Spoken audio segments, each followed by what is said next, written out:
Oi, Eduardo, seja bem-vindo. Olá, boa noite. Boa noite. Estamos gravando já. É, Podem gravar, gente, fica à vontade. Quem quiser gravar também. Tem grupo do Whats, sim, viu, Alexander? Como é que a gente pode fazer para incluir lá no grupo, gente? Mandar um link aqui no Mandar o chat. link no chat. Boa. Ah, sou eu que posso, né? Ai, deixa eu ver aqui. Vou abrir de novo aqui. Nossa senhora, quanta janela aberta.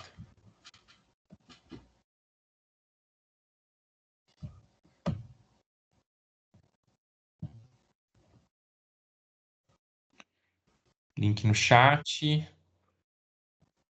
Aqui.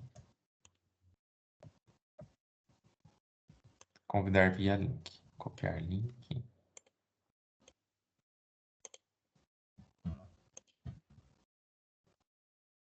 Obrigado, Camila. Alexander, aí, o Darwin, mandando joia para você. Vem pro grupo. Muito bem, gente. Então vamos seguir aqui naquela proposta da gente estudar os capítulos do livro, né, e dar mais informação, se for possível. Antes de começar, eu queria que vocês me lembrassem duas definições importantes que a gente viu no encontro passado. A definição de evolução e a nossa definição de seleção. Quem pode me lembrar? Quem que anotou aí no caderninho?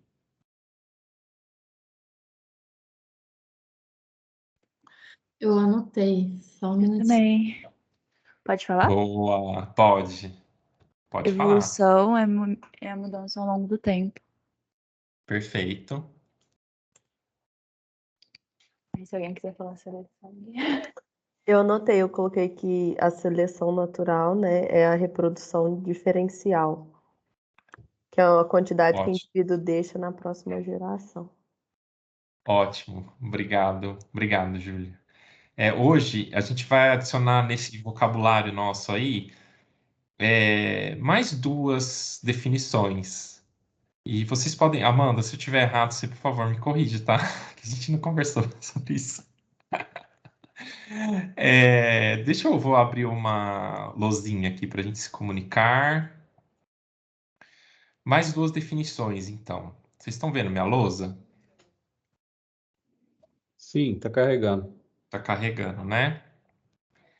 Então, a primeira definição que a gente vai usar para essa aula é a definição de atributo. Atributo. O que é um atributo? Anotem aí no caderno. Atributo a gente vai definir como qualquer fenômeno. Ai, que luz estranha. Qualquer fenômeno biológico. Gente, ela mexe. Não, não tá dando certo isso aqui, não. Peraí, gente. Vou abrir no aplicativo. Vou abrir. Ah. Aqui vocês estão vendo a lousa? Aqui, A gente tá vendo a mesma ainda, viu? a mesma? É. Tá. Só um momento, então, gente, que não deu certo. Por aqui parecia que tava normal. Acho que é quando você tava escrevendo. Qualquer fenômeno. Deixa eu ver se eu consigo. Eu acho que eu vou fazer o seguinte. Espera aí, gente. Pronto. E agora vocês estão vendo minha tela. Pronto. Estão vendo aqui agora? Sim. Então vamos lá, que daí a gente vai fazendo junto aqui. Então, definição de atributo vai ser qualquer fenômeno biológico distinguível. Então, veja que nessa definição, gente, a gente não está indicando nenhum nível de organização biológica, tá? A princípio. A gente está só colocando em termos bem gerais, porque essa é a opção que a gente fez para essa disciplina. Usar conceitos bem gerais e bem curtos, né? O mais curto possível e o mais geral possível. Então, a gente vai definir atributo como qualquer fenômeno biológico distinguível. E agora, o outro conceito é um conceito que vai ser o conceito da nosso encontro de hoje, que é variação. Então, a gente vai entender variação como diferença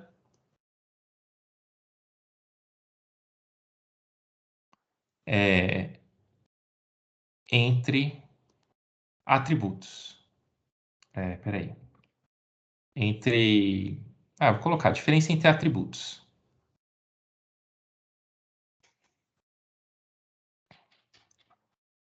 Colocar aqui entre aspas. Não, tá bom. Diferença entre atributos. Então, a gente vai usar essas duas definições hoje. Para ficar claro, vou parar de compartilhar aqui.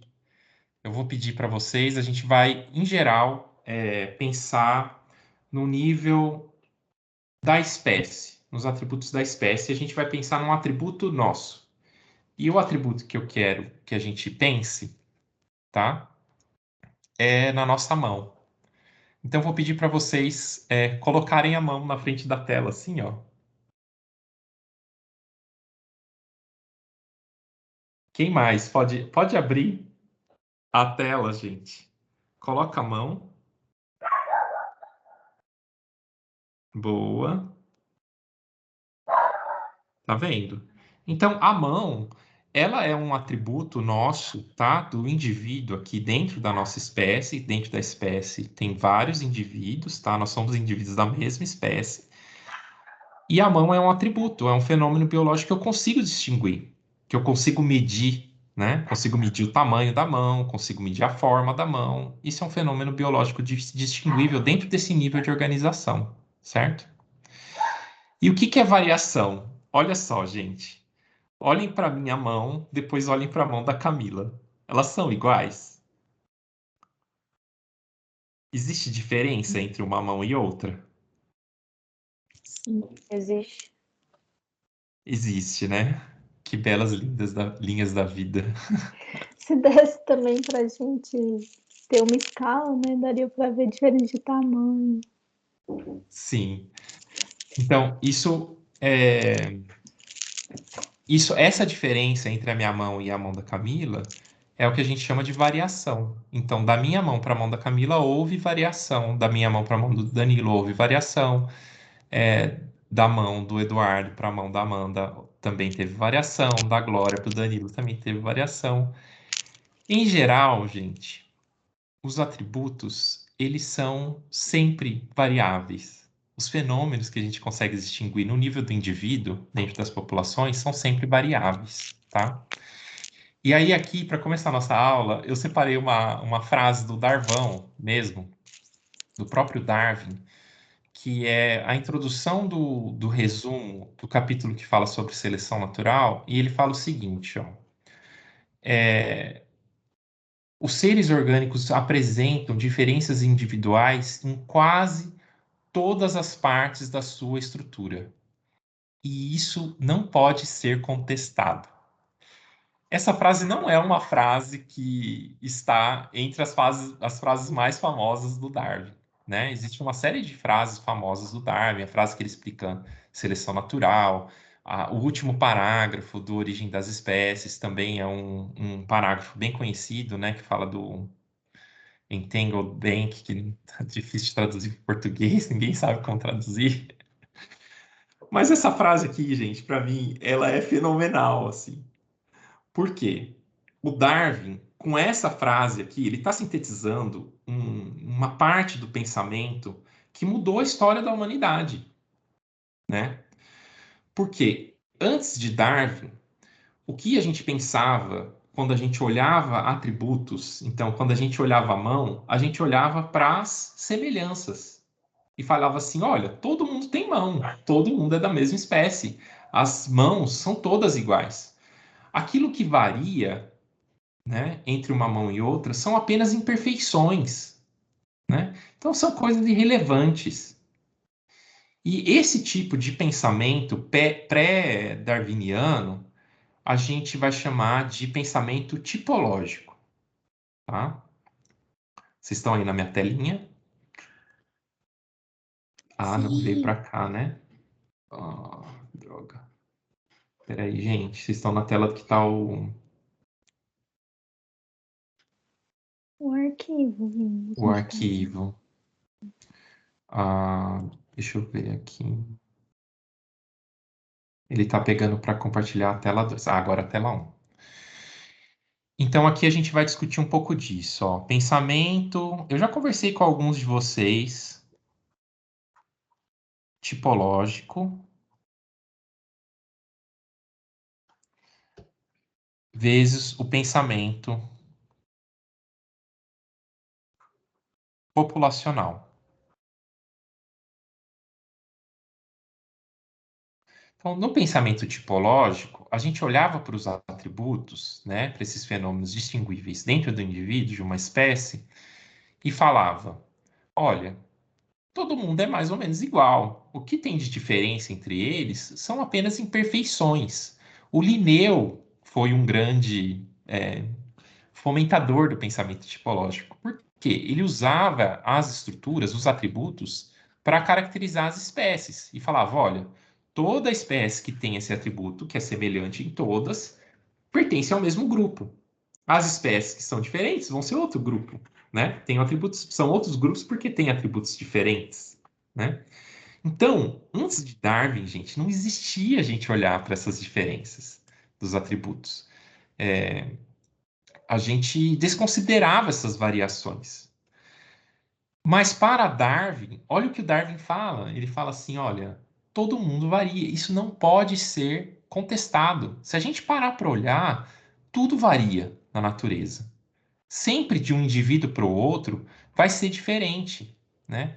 E o Darwin passou a olhar para isso com carinho. Ele falou assim: olha, isso aqui é importante, tá? Isso aqui isso aqui é o substrato para a evolução, tá?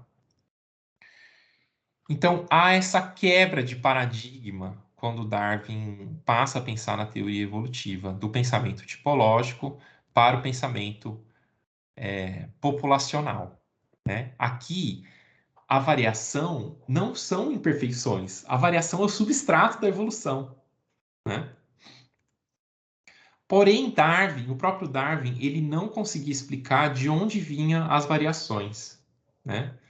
Ele sabia que é incontestável que os organismos variam em seus atributos, mas ele não sabia dizer por quê, né? Ao longo da vida dele, ele desenvolveu uma teoria que ficou conhecida como a teoria da pangênese, que explicava ou propunha, na verdade, que as variações elas ocorriam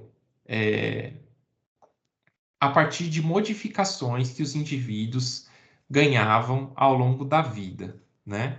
Então, por exemplo, é como se na minha mão, na mão de cada um de vocês, existem gêmulas, né? Que elas iam se modificando ao longo da vida, essas gêmulas, de acordo com o desenvolvimento da mão, desse órgão, tá? E quando, na época reprodutiva, essas gêmulas, elas iam lá para as nossas células germinativas, né? E aí, essas gêmulas, durante a reprodução, ela ia se encontrar com as gêmulas do parceiro e ia dar origem aos novos indivíduos, né? Então, essa é a teoria do Darwin para explicar as variações. E aí, o indivíduo ia nascer parte parecido com a mão da mãe e parte parecido com a mão do pai, né? De acordo com as gêmulas que foram passadas para frente. Então, Darwin usava essa ideia para explicar variação. Por outro lado, um pensamento vigente lá na época era a ideia lamarquista, né? Que, como Lamarck explicava as variações, gente, nos atributos? Alguém se lembra? Eu uso e desuso, não é? Isso, né? Lamarck explicava. Lamarck é com C assim? Ou só com K? Acho que é C, mas não sei, deixa eu ver. Tá. Pode procurar. Então, Lamarck Desse É explicava. jeito. CK. CK? Beleza. Alguém sabe me explicar essa teoria aqui lamarquista do uso e do desuso? É a ideia de que se você usa muito algum atributo seu, como sua mão, você precisa pegar coisas altas. Você usa muito essa estratégia, o seu braço vai crescer e isso seria passado para as próximas gerações. Simplificando. Ex- Exatamente, exatamente. Então, isso que levava à variação, né? Então, a gente pode pensar assim que para Darwin, a variação ela é endógena. Tem alguma coisa dentro da gente que gera variação. Para Lamarck, a variação era exógena, né? É o ambiente que ia interferir no tamanho da mão, né? No valor daquele atributo que a gente estava olhando, de forma bem geral, tá, gente? Então, mais ou menos, esse é o contexto histórico em que se enxergava a variação nessa época que o Darwin propôs a teoria evolutiva, né? Que é a teoria que a gente está estudando. Bom, gente, fato é que esses dois pensadores aqui, a gente vai ver mais para frente, eles os dois estavam certos, né? Mas não completamente, tá? Bom, por quê? Por que que eles não estavam certos completamente? Nós vamos ver agora. Imaginem vocês que, se a gente olha para uma população, um organismo, um órgão, né? Então, a mão, se a gente olha para os indivíduos, se eu olhar para minhas gatas aqui, se a gente olhar o jeito que gato é aqui, com o jeito que gato é lá na Europa, a gente vai ver que sempre vai ter variação. Na natureza, tudo varia, né? Sempre haverá variação. Mas só alguma parte dessa variação, ela realmente é importante para a evolução. O Darwin sabia disso.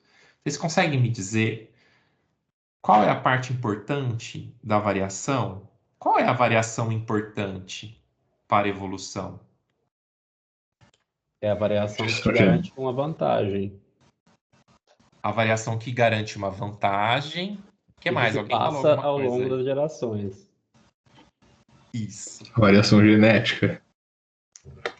isso. Eu não tô vendo vocês, Não gente. Tá dando tinha aflição. genética, né, na época do Quem Darwin. falou? Quem falou a variação que passa? E Eu, quem falou a Vitor. variação genética? Tá Eu falei a ótimo, tá, genética. gente? Vocês O dois estão Vini, certos. Vocês dois estão certos. A variação genética e a variação que passa. A questão é, somente a variação genética passa para as próximas gerações? Vini, eu Oi? pensaria que seria, pensando no que a gente definiu como seleção natural, que seria alguma vantagem reprodutiva, assim, algo que vai dar uma vantagem reprodutiva. Pode ser fisiológico, pode ser comportamento, qualquer coisa. Eu pensaria nesse sentido. Sim, e não está errado, viu, Glória? Porém, então, as variações que levam alguma vantagem, se elas não são passadas para a próxima geração, vai ocorrer evolução por seleção natural? Não. Não. Por exemplo, imagina que eu tenho uma mão grandona. Eu vou dar um exemplo fantástico, tá, gente?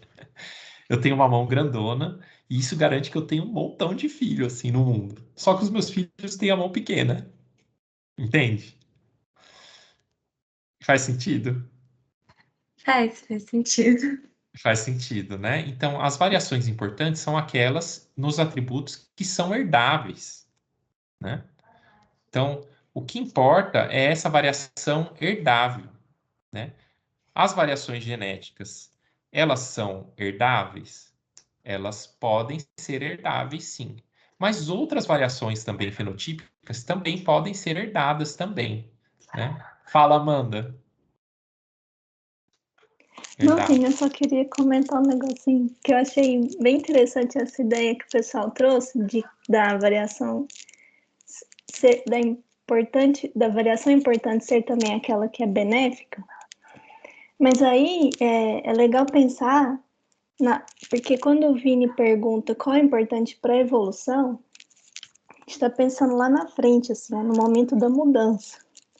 Então, qual é o requisito básico para aquela mudança, para a mudança ocorrer, né, ao longo do tempo? Aí que vem a importância da transmissão ao longo das gerações. Mas o legal de pensar em relação ao benéfico é que ela não está necessariamente, o benéfico da variação não está necessariamente atribuído ao momento da origem daquela variação. Então, uma variação ela pode em algum momento não ser benéfica, mas em algum outro momento passar a ser, porque houve alguma mudança ao longo da vida daquele indivíduo. Então, é só tentar desatrelar essas coisas, assim. É importante que seja benéfico, mas o mais importante para a evolução é que a variação seja herdável, porque o fato dela ser benéfico, isso pode mudar também ao longo da existência do indivíduo. Bom, não sei se eu acrescentei, mas Não, eu muito achei bom, Amanda. interessante. Muito bom.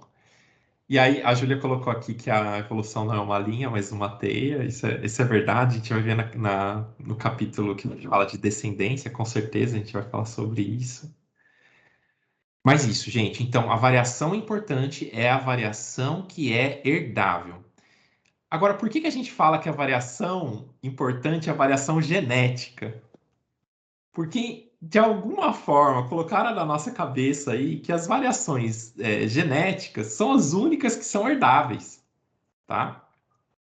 E, na verdade, o que a gente pode falar é que as variações genéticas são as mais estudadas, mas não são necessariamente as únicas variações que são herdáveis, tá? Então, agora a gente vai estudar um pouquinho da variação genética, né? Desse mundo que são as variações genéticas, mas mantendo sempre em mente que a gente sabe mais sobre isso.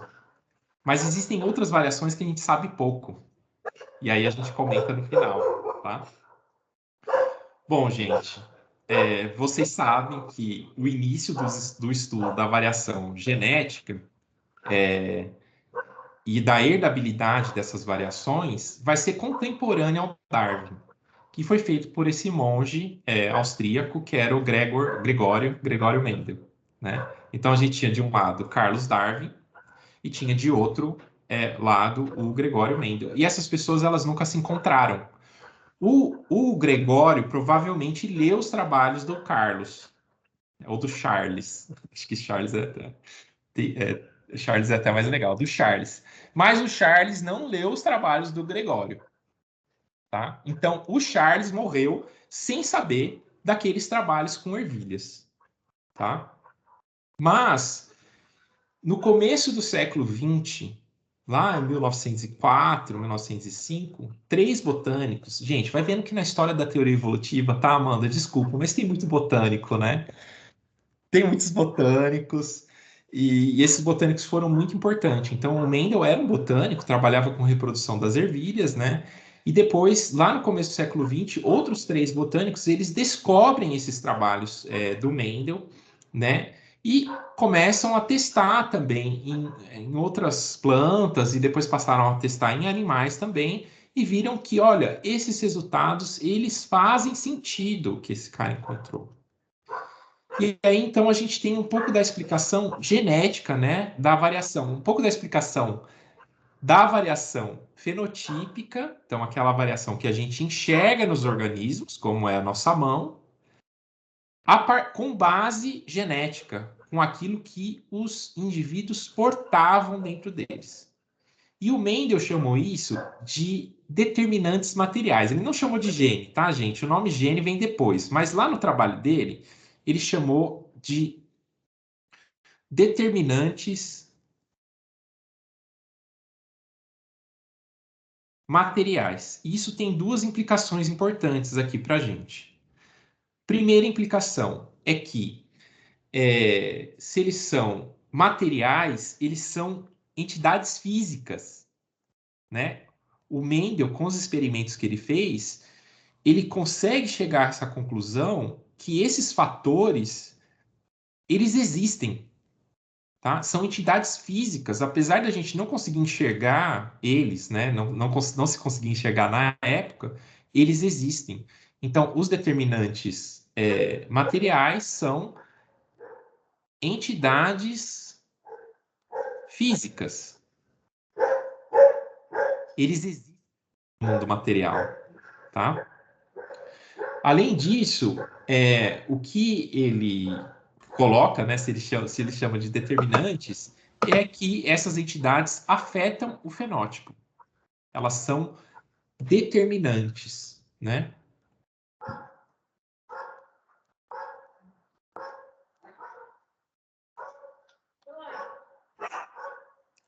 Então, essas entidades físicas, de alguma forma, elas estão ligadas ao corpo dos indivíduos. De alguma forma, existe um link material entre essas entidades que existem, que são materiais, existe um link entre elas e o fenótipo dos indivíduos.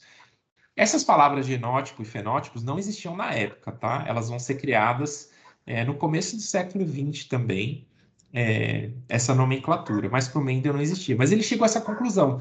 Dentro da gente, dentro do organismo, existem determinantes materiais que ditam, né? Que dão a regra de como será aquele corpo, se a ervilha vai ser verde, se ela vai ser amarela, se ela vai ser lisa, se ela vai ser rugosa, né? A gente vai olhar na próxima aula com mais detalhes dos experimentos do Mendel, porque é super importante na nossa formação de biólogo conhecer esses experimentos. Mas hoje a gente vai ficar com essa conclusão: determinantes materiais, né? Enfim. E apesar da gente ter isso em mente, então, que existem esses determinantes materiais dentro dos organismos, né, que ditam como serão fenótipos, a gente tem que fazer algumas ressalvas, que é que está aí no roteiro. Vocês estão seguindo o roteiro, gente? Eu tô. A primeira é que nem sempre eles determinam a totalidade do fenótipo expresso, a totalidade do atributo. Então, se vocês olharem a mão de vocês, o tamanho e a forma da mão, ela não é apenas determinada geneticamente. Ela é determinada também pelo ambiente. Então, se eu tiver uma alimentação ruim, né? Ou se eu for mal nutrido, a minha mão vai ter uma forma. Se eu for muito bem nutrido, minha mão vai ter outra, tá? Então, depende do ambiente. Depende do uso e do desuso? Depende também, né? Se eu usar muito minha mão, ela vai ter uma forma. Se eu não usar muito minha mão, ela vai ter outra forma. Enfim, não são apenas os determinantes genéticos, né? Esses fatores genéticos mendelianos que determinam o valor do atributo no indivíduo, tá? Daquele fenômeno que a gente distingue. Não são apenas os genes, tá? Além disso, tem atributos que dependem mais de um gene. Tem atributos que são multigenéticos, tá? Então, não necessariamente a gente consegue sempre estabelecer um gene, um atributo. Estão vendo minha mão? Um gene, um atributo. Nem sempre a gente consegue fazer isso, tá? Deixa eu colocar aqui. Estão me vendo aí agora? Nem sempre a gente consegue fazer isso, um gene, um atributo. Tem atributos que são determinados por muitos genes, tá? E isso a gente chama de epistasia. E por outro lado, tem um único gene pode determinar vários atributos. A gente chama isso de pleiotropia. Então, lá no experimento com as ervilhas, esse esquema que fez o Mendel entender que existiam ali genes determinantes para cada atributo funcionou muito bem. O Mendel foi muito feliz na escolha dos atributos que ele olhava. Se ele olhasse para o tamanho das plantas, ele não ia conseguir provar o que ele não ia chegar à mesma conclusão, tá? Ia ficar obscura a conclusão dele. Então, ele olhou para atributos muito bons para aquilo que ele concluiu, tá? Mas, enfim, existem atributos determinados por vários genes, tem vários genes que determinam, um único gene pode determinar vários atributos, que é a pleiotropia. Outra coisa, nem sempre os atributos são determinados por um único gene que tem 2 alelos. Se você tem um organismo que é haploide, você só tem um alelo só. Ou se é um organismo que é tetraploide, que tem muitos conjuntos cromossômicos, não vai funcionar também essa teoria mendeliana, né? Do jeito que ele viu funcionar nas ervilhas, tá? Então é importante a gente fazer essas ressalvas, porque quando a gente estuda isso, né, que a variação nos atributos, a variação no fenótipo, ela pode ser entendida pela teoria mendeliana, a gente tem que pensar assim, olha, ela pode ser entendida em partes, né?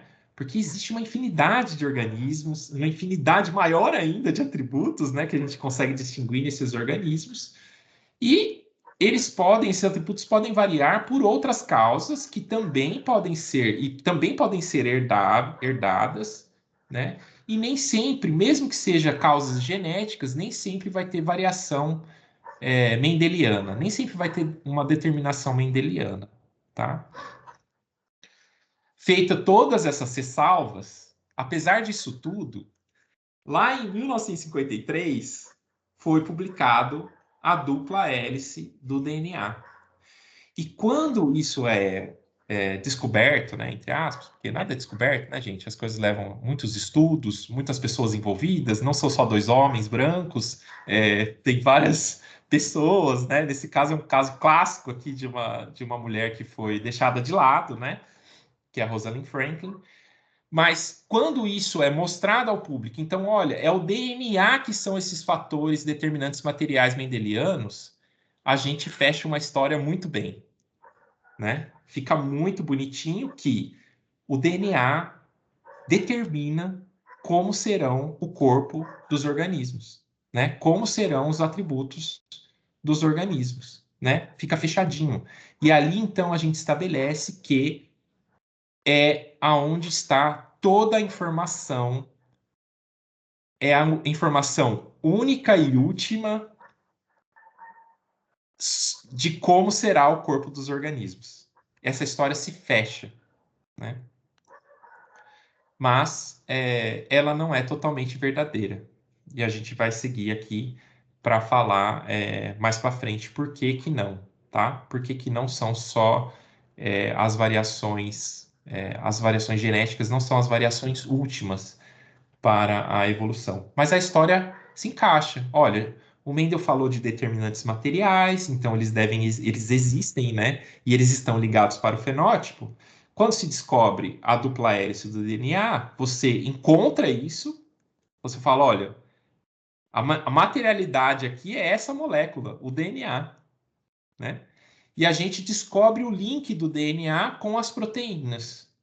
Então a gente sabe que o DNA é transcrito num RNA e esse RNA é traduzido para uma proteína depois, né? E aí, então a gente tem o link genótipo-fenótipo, né? E aí, então, todas as mudanças que ocorrem nessa sequência do DNA, então agora a gente está falando no nível molecular mesmo, todas as mudanças que ocorrem aí, elas vão refletir no corpo do indivíduo, nos atributos que os indivíduos carregam, tá? E essas mudanças já se sabiam naquela época, né, na década de 50, que elas eram mais ou menos aleatórias. Isso se encaixa muito bem com a teoria darwinista, lá do Darwin, porque o Darwin sabia que existia variação, sabia que a variação nos atributos eram aleatórias, mas ele não sabia por quê. Mas aqui tudo se encaixou quando se descobre o DNA. Por isso, gente, a descoberta do DNA é um marco na história da biologia, tá, gente? Tá assim, não é tanto quanto a publicação da origem das espécies, mas é um marco, né? 1953, a publicação da molécula DNA, porque passa a explicar muita coisa na biologia. É o elo perdido, né? Do que faltava, assim, para juntar a teoria mendeliana com a teoria darwinista, né? Então, fica essa explicação de que as mutações que ocorrem no DNA, elas são as mutações expressas nos organismos. Então, quando a gente olha os organismos, gente, eles nada mais são, dentro dessa perspectiva, tá, gente? Entre aspas, né? Com todas as ressalvas, quando a gente olha um organismo, eles nada mais são que reflexos daquilo que está escrito dentro deles, daquilo que já está determinado materialmente dentro deles, que é a molécula do DNA. Então, por exemplo, o Richard Dawkins vai usar muito essa analogia do que nós somos nada mais, nada menos do que máquinas de sobrevivência dos nossos genes, né? O nosso corpo são máquinas de sobrevivência dos nossos genes. E que, em última instância, o que vale a pena é a variação que está lá no DNA, tá? Porque elas que são determinadas, elas que determinam o fenótipo e elas são herdáveis, tá? Muito bem. Como surgem essas variações no DNA? Já estamos aí na parte 3, para quem está seguindo o roteiro. Como surgem... Ah, gente, eu tô vendo agora os comentários aqui. Pacotinho dos genes egoístas, né? Nós somos máquinas de sobrevivência dos genes egoístas. Como surgem essas variações? Agora a gente vai ter que estudar um pouquinho de genética, tá, gente? E faz parte aqui dessa disciplina, ela não tem pré-requisito, é importante a gente parar para estudar um pouquinho disso. Vocês estão escutando o Tonhão aí no fundo? Tonhão tá latindo. Gente, o DNA, lá em 1953, se entendeu que o DNA é formado por 4 bases nitrogenadas. Na verdade, 4 tipos de ácidos nucleicos que variam em suas bases nitrogenadas. Vocês lembram quais são?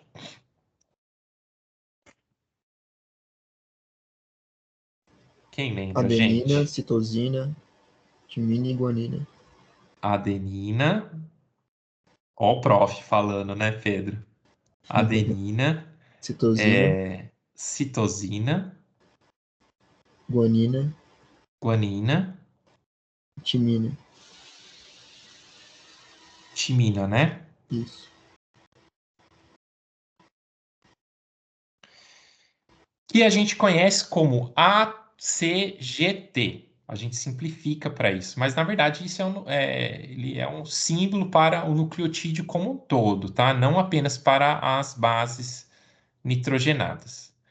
Olha, a adenina e a guanina, vou colocar aqui, elas têm mais ou menos uma estrutura muito parecida, então a gente fala que elas são purinas. E a citosina e a timina, elas são parecidas, mas são diferentes das purinas. Então, elas são chamadas de pirimidinas. Tá certo isso aqui, gente? Pirimidinas. Então, elas são mais parecidas entre elas do que entre grupos. Tá? E é por isso, por causa dessa semelhança, que quando o pareamento das duas fitas de DNA, né? O DNA é uma dupla hélice, né? É uma coisa mais ou menos assim. Vocês já viram essa escadinha torcida? É como se fosse uma escadinha torcida, né? O pareamento sempre vai dar entre pirimidinas e entre purinas. Então, se eu escrever uma sequência aqui, que é assim, ó. A, T, T, A, C, G, A, T, C, A. Qual vai ser a fita que vai estar pareada com ela? Quem me ajuda aqui, gente? Pelo amor de Deus. T, T-A-A-T. T. Não, A com T. Foi. Não. T-A-A, T, boa. T, A-A, A, A, T, T, G, G, C-T, C, T, A-G, O-A, A, G, G-T. T. Tá certo? Então eu tinha falado uma coisa errada, tá, gente? Sempre uma purina com uma pirimidina aqui, né? Adenina com timina, timina com adenina, citosina com guanina. Tudo bem? Tudo bem? Sim. Vocês estão aí? Ótimo. Então, é assim que Estamos. ocorre o pareamento, tá, gente? Bom, essa dupla fita, e isso também é descrito lá no artigo de 1853, ela pode se duplicar. Quando uma célula se divide, essa dupla fita ela se duplica. Então, essa aqui que está em preto vai dar origem a uma nova dupla fita que vai para uma célula, e essa daqui dá origem a uma nova dupla fita que vai para outra célula. Mas quando ela se duplica, então a gente tem que fazer uma cópia. Nesse processo de cópia, pode ocorrer uma falha, tá? Pode ocorrer uma falha, gente, nessa cópia. E aí é um erro. E esse erro vai mudar a sequência. Por exemplo, vamos supor que esse ATT, ela vai ser agora... vou reescrever ela aqui. ATT, A, C, G, A, T, C, A. Vamos supor que durante a duplicação aí da hélice, esse T aqui, ó, ele não foi copiado. Então a sequência mudou. Tá? A sequência mudou. Ela ficou sem um nucleotídeo que antes tinha lá. Isso aqui a gente chama de deleção. Tá? Vou anotar aqui, ó. Tudo que a gente está falando agora são mutações gênicas.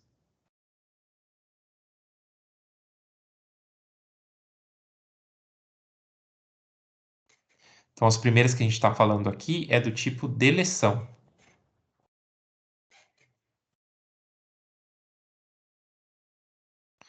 Então, uma letrinha dessa foi deletada, tá? Agora, outra coisa que pode acontecer, vamos supor que está aqui, né? O T foi copiado, mas aqui no meio, ó, entre o C e o G, foi adicionado um A. Isso aqui também altera a sequência gênica, né? Porque não vai ser igual à sequência mãe. Isso a gente chama de adição ou inserção.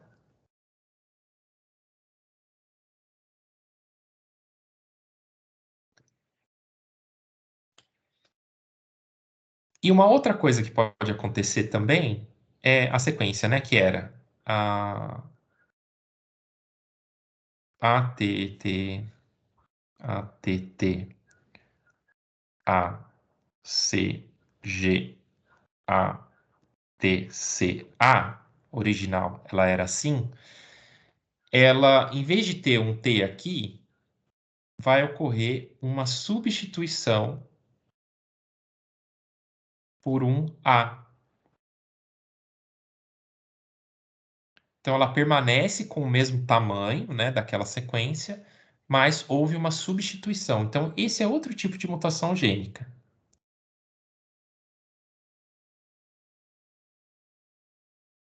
Substituição. Quando a substituição é em uma base nitrogenada de mesma natureza, ou seja, de pirimidina para pirimidina, ou de purina para purina, a gente vai chamar isso de transição.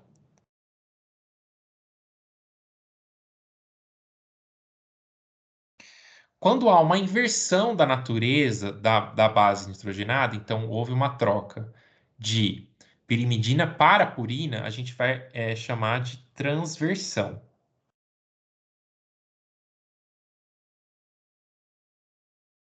Vocês podem imaginar que as transições são mais frequentes. Essa substituição de transição é mais frequente. Por quê? Porque é a mesma natureza. Enquanto que as substituições de transversão são mais infrequentes. Tá bom, gente? Tem um esqueminha assim que as pessoas fazem, ó, por exemplo, ó, A, T, C, G. Eu vou colocar as transições em vermelho. Então, é transição quando é da mesma natureza. Vamos olhar as naturezas lá, ó. C para T é transição. Então, C para T, transição. Ai, gente, minha lousa está completamente doida. E A para G é transição. Então, essas substituições, assim, elas são transições. E as transversões, vou colocar em laranja. Cadê? De A para T é uma... Não, desculpa. De pirimidina para purina. De pirimidina Tá para... Vai certo. ser... Tá certo, Amanda? Tá certo. Todas as De A para outras T, são isso. De purina para transversões. purina para pirimidina. De A para C. Todas essas daqui são transversões. Então, o roxinho aqui é mais difícil de ocorrer. Vou colocar um asterisco aqui para vocês lembrarem que roxinho, transversão, vermelho, transição. Tá bom? Então, essas são os tipos de mutações gênicas, né? Que podem alterar a sequência lá do DNA. A gente também pode chamar isso de micromutações, mutações pontuais, tá? Altera a sequência do DNA. Isso é super importante, porque essa sequência é que determina quais aminoácidos vão ser incluídos nas proteínas, né? No momento da tradução. Então, se altera uma frequência dessa, pode alterar a sequência dos aminoácidos nas proteínas, tá? Então, essas variações que ocorrem aqui, elas são super importantes, tá? Muito bem. Tem outro tipo de mutação, que são as mutações cromossômicas, ou as macromutações. Também são mutações genéticas, tá, gente? Vini, Oi. te perguntar, essas mutações aí, tem alguma delas que é mais fácil de acontecer? Sim. Olha, as transições são muito fáceis de acontecer, tá? Dentro da substituição. Mas a adição e inserção é também super fácil de acontecer, tá? Então, as transversões eu acho que são mais incomuns. Tudo Valeu. bem? Tudo Valeu. bem? Agora, Tranquilo.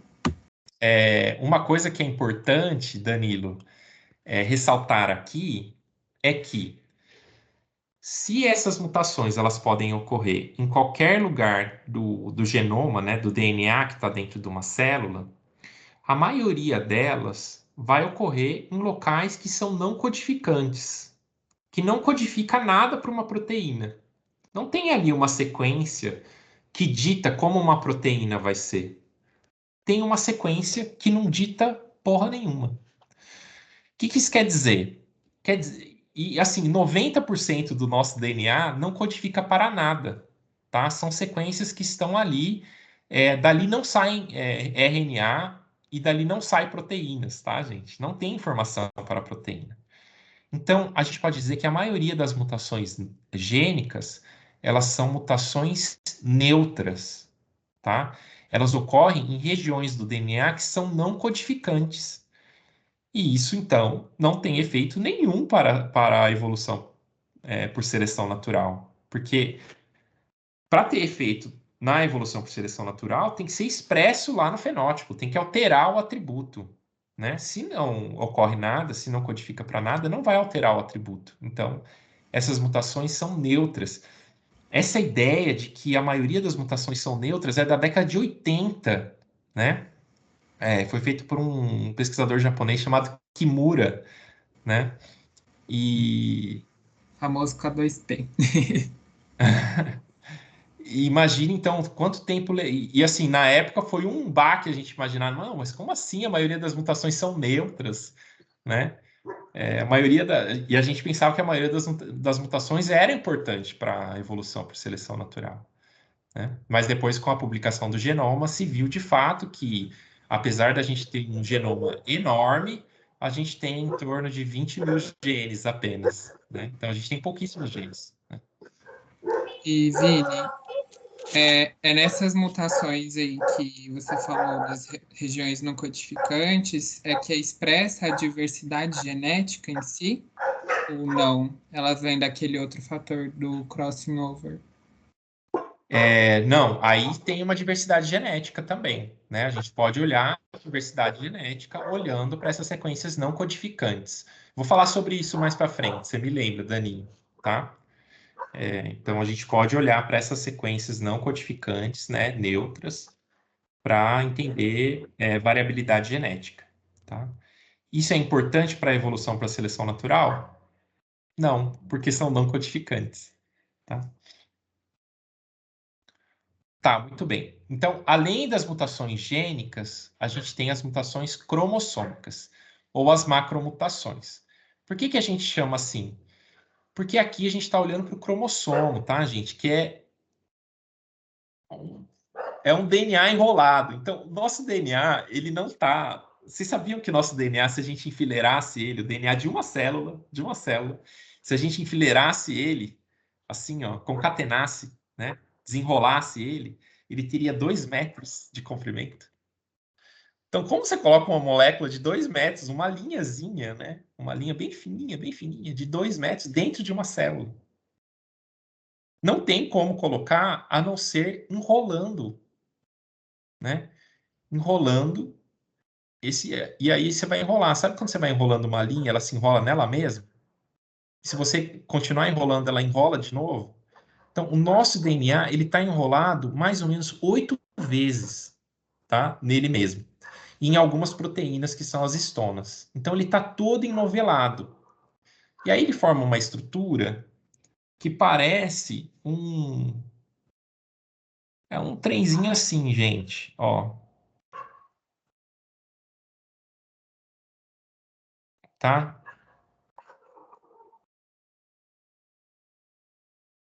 Forma uma coisa mais ou menos aqui, tem uma estrutura que a gente chama de centrômero, né, que é o centro disso, e ele se enrola, ele fica grosso, tá, gente? Isso aqui é todo... Ele fica grossão, assim, tá? E aí, quando a célula vai se dividir, ele se pareia com seu homólogo. Então, vai vir um outro cromossomo aqui, que é igualzinho a ele, né? E vai ter esse pareamento aqui.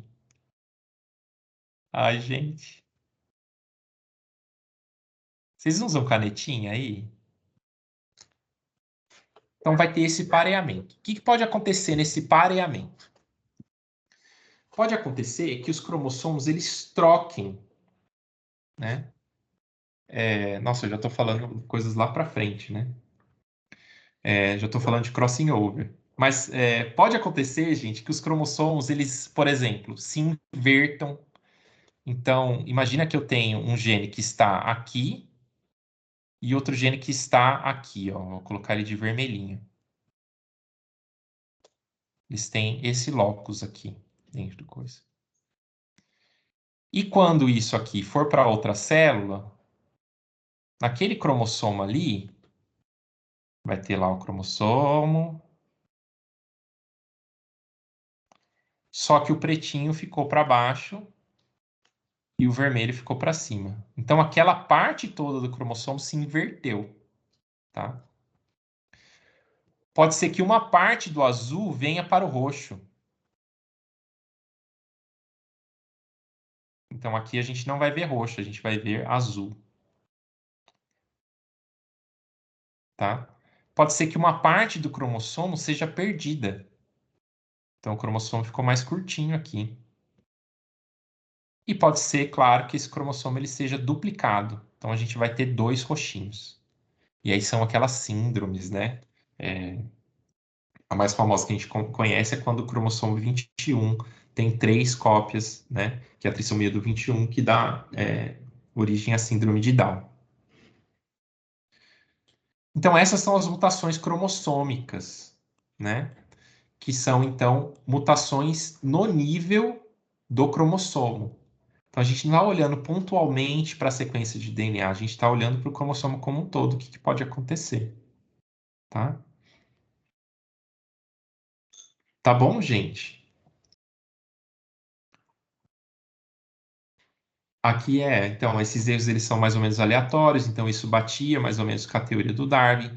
Hoje a gente sabe que eles não são necessariamente aleatórios de fato, porque tem regiões que são mais mutáveis do que outras. regiões que são mais propensas a ter mutações do que outras, né? Principalmente quando a gente fala de gene. Quer falar, Amanda? Não, Vini, é que é bem isso que você está falando que eu ia comentar, mas eu acho que você vai comentar. É que essa noção da mutação ser aleatória, isso é uma coisa que confunde um pouco, porque vocês têm sempre que se perguntar aleatório em relação ao quê? Porque é o que o Vini está falando, exatamente. Se você pensa em relação à probabilidade da mutação acontecer, não é exatamente aleatório, porque existem determinados tipos de mutação, como o Vini já falou, que são mais prováveis de acontecer que outras. Ou sei lá, se um organismo está sob efeito de radiação, ele tem mais possibilidade de ter mutação do que uma pessoa, um indivíduo que não está.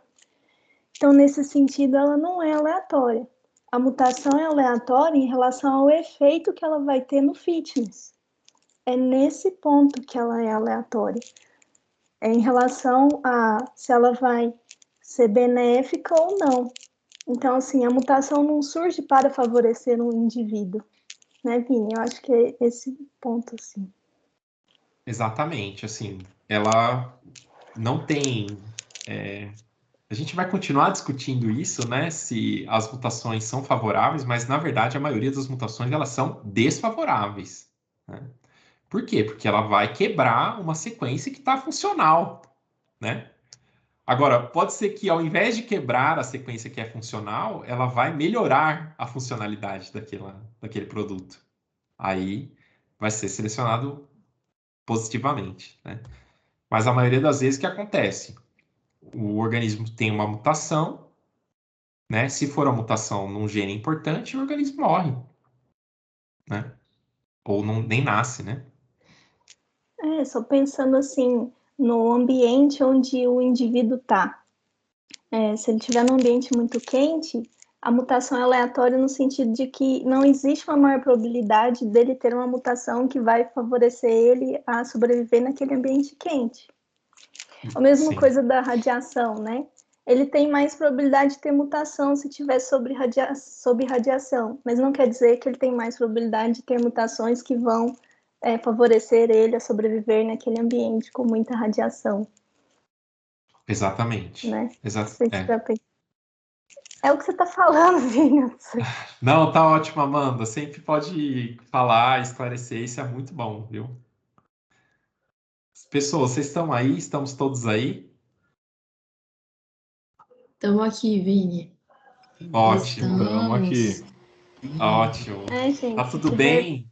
Ficando difícil, vocês têm que falar. Tá tudo bem aí, gente? Vocês estão conseguindo acompanhar? Fala aí se eu tô falando muito rápido, eu empolgo. As mutações mais importantes são as que ocorrem nos gametas? Ótima pergunta. Essa é uma ideia lá do Weismann também. Ele é...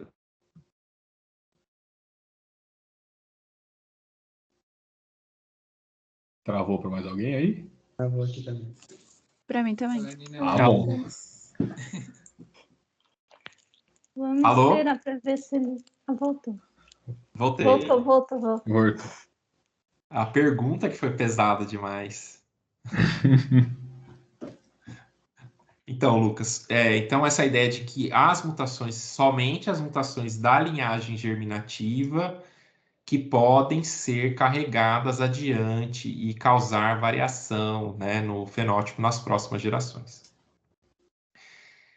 Isso é verdade, mas não é somente elas, tá? Então, pense uma planta, por exemplo. É uma planta crescente. Aí tem uma geminha ali do galho que sofreu uma mutação. A partir daquela gema ali, daquela célula da gema, todo o galho vai carregar aquela mutação.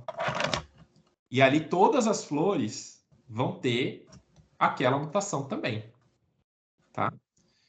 Então, veja, é uma mutação somática que vai interferir na linhagem germinativa depois, tá? Então, Weismann estava na cabeça dele um animal, né, gente? Quando ele pensou isso, porque nas plantas não funciona exatamente desse jeito, tá? Além disso, a gente sabe também que mutações que ocorrem no fenótipo podem interferir no genótipo lá, tá? E a gente vai ver como isso pode acontecer. Tá, Lucas? Respondeu? Massa. Isso, exatamente isso, viu, Danilo? Sempre tem um mais, sempre tem um depende, né? Tá. Então, gente, olha, voltando aqui, né, a nossa tela, a gente tem as mutações cromossômicas e as mutações gênicas. Então, só para anotar, para vocês anotarem aí, as mutações cromossômicas, elas podem ser inversão, que é quando ocorre uma parte do cromossomo gira, pode ser translocação, que é quando um cromossomo troca de parte com o outro, pode ser deleção, que é quando parte do cromossomo é perdido, ou pode ser duplicação,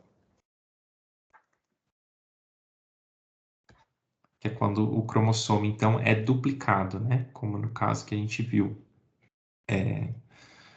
da trissomia do 21. Então, aqui a gente tem todas as mutações genéticas, não são todas, tá, gente? Tem várias delas, mas as mais conhecidas, as que foram mais estudadas, tá? Tudo que pode causar variação genética, a princípio vem dessas mutações, tá? Vini, Oi, no caso das quem é? mutações, é a Cissa. Oi, Cissa. No caso das mutações cromossômicas, também ocorre aquilo que ocorre na outra mutação, que a maioria são neutras, e, enfim, ou uma Boa tem pergunta. mais,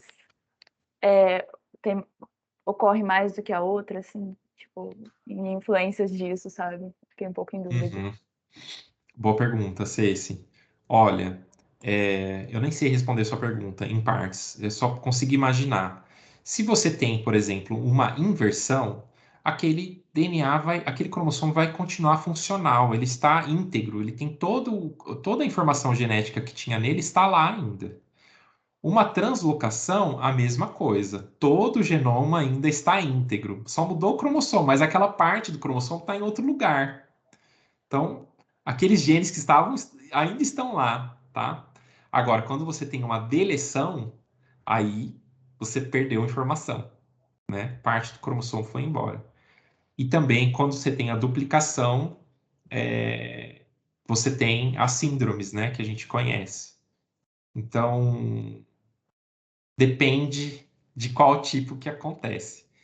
Eu imagino que as inversões e as translocações sejam mais comuns que as deleções e as duplicações, porque o indivíduo que tem uma deleção, ele tem menos chance de ter sucesso, né? Então, não sei, Amanda, tô certo nesse meu chute aí? Não, sim, acho que sim, eu também diria isso. Depende. Eu acho que a probabilidade depende disso que você está falando mesmo. Então, como cada tipo de mudança vai causar um efeito diferente, existem umas mais fáceis de acontecer, principalmente aquelas que não vão causar um grande efeito. Então, é isso mesmo, eu acho também. Ô, Vini, só Sim, muito bem. aproveitando, tem a pergunta também da Bruna no chat. Da Bruna, mas Vini, as variações importantes não são as que passam para a próxima versão, gente, para a evolução. São aquelas que passam, que são herdáveis, né, para a evolução. São essas que são possíveis. Se elas não são herdáveis, elas não fazem diferença no processo evolutivo, tá, gente? Eu acho que É talvez, isso. desculpa. Fala aí, Amanda. Não, Vai eu acho falando que eu vou caçar outro fone aqui, que o meu tá acabando a bateria. Eu vou pegar o outro. Vai falando que eu Tá. tô ouvindo, Amanda. Tá. Não, é porque eu fico tentando entender, gente, de onde vêm as dúvidas, que eu acho muito interessante. Aí eu acho que a dúvida da Bruna veio por causa da dúvida de outra pessoa, dos gametas, mas não sei se eu tô certa. E aí o Vini falou, sim, é importante que as mutações sejam nos gametas, né? Não foi isso perguntado. Mas aí ele deu o exemplo das plantas, que no caso das plantas não funciona bem assim. E aí eu acho que a gente tende a sempre pensar na herança pela reprodução. Então aí a gente pensa, bom, então a mutação tem que ser no gameta, porque é essa mudança que vai ser passada para as próximas gerações. Mas aí o ponto aí é que existem outras formas de herança. E no caso das plantas também. Então é por isso que não é só mutações no gameta. Outros tipos de mutações também vão passar para a próxima geração. Estou viajando, mas acho que era isso. Desculpa, Amanda. Eu queria te perguntar também se tem a ver com isso. Acho que esse fator, né, cumulativo que você falou, mas também o tempo em si, né, para isso se fixar. Isso é um fator que a gente tem que levar em consideração? Que eu acho que essa pergunta da Bruna aqui também tem a ver com algo assim, não? Então, eu pensei nisso, né, depois que o Lucas mandou a pergunta dele. Que aí o Vini falou da planta. Foi exatamente o que a Amanda falou. Você entendeu completamente minha dúvida. Porque aí o Vini falou, não acontece e tal, mas antes você tinha falado, o Vini tinha falado, peraí, deixa eu lembrar. Ai, não sei. Tem que ser passado para a próxima geração, né? Que é pela reprodução. Aí você pensou, bom, mas então tem que ser no gameta. Como que vai ser passado se não for no gameta? Exatamente. Foi exatamente isso. Não, faz muito sentido, é o que todos nós pensamos. Mas aí essa mutação na gema, de uma forma ou de outra, ela vai afetar os gametas, né? Afetar tudo que vier a partir dela. Os galhos, as flores, né? A parte reprodutiva da planta. Sim. Aquele galho todo vai ser afetado. Sim. Vocês estão me ouvindo, gente? Sim. Sim. Ótimo. Muito boa, gente, a discussão. Tá ótimo. Tô adorando. Vamos seguir. Pode falar, Eu pode poderia só falar. fazer um comentário? Claro. Até no que já foi dito, mas lembrando que eu até não sei muito bem, talvez alguém possa me explicar. É que sobre isso das mutações que são diretamente nos gametas, se a gente pensar até no que você falou, Vinícius, que o Lamarck também estava certo. Se a gente for lembrar da epigenética, e como que de onde starta essa mudança? Porque o ambiente vai me provocar né? Uma resposta, ele vai me gerar uma resposta, e isso eu vou conseguir passar essa resposta para uma próxima geração, até em animais, né? Eu não sei, talvez isso não foi diretamente no gameta, o início. Não sei. Sim, é assim. Não sei, Amanda, o que você. Eu acho que para animais, a linhagem germinativa ela é mais determinante mesmo que as células somáticas, tá? Para animais como nós. Porque os animais que a Amanda estuda, por exemplo, eles também, também são igual às plantas, né, Amanda? Que são os quinidários, né? Também é uma mutação que acontece em um raminho, vai se alastrar lá, né? Então, assim, para animais como nós, né? As células da linhagem germinativa, as mutações que acontecem lá são mais determinantes, mais importantes, vamos dizer assim, né? No processo de geração de variabilidade e no processo evolutivo como um todo. Para as plantas, para outros tipos de animais, né, que são esses animais que a gente chama de modulares, as mutações somáticas também são importantes, né? E também podem determinar as mutações que serão carregadas pela linhagem, pelas células germinativas. A questão da epigenética, a gente vai ver um pouquinho mais para frente, aqui ainda hoje, né? Como variações epigenéticas podem alterar também. Desculpa, eu pensei que você ia falar mesmo, mas eu não consegui me segurar. Eu sei, eu também tô querendo falar já logo disso.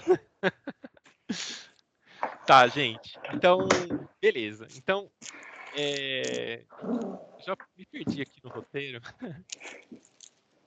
Mas a coisa é que, assim, essas mutações, então, que são de base genética, elas podem afetar, né, quando elas ocorrem dentro de um gene, né, e quando elas não são, quando elas ocorrem dentro do gene, elas podem afetar o fenótipo do indivíduo, pode mudar o atributo. E aí, para vocês terem isso como um exemplo, tá? Vocês que serão professoras e professores, pesquisadoras e pesquisadores, tenham um exemplo da anemia falciforme em mente, para explicar isso, que é a ideia de um gene, uma proteína, um fenótipo, tá? Ela funciona certinho como exemplo para isso.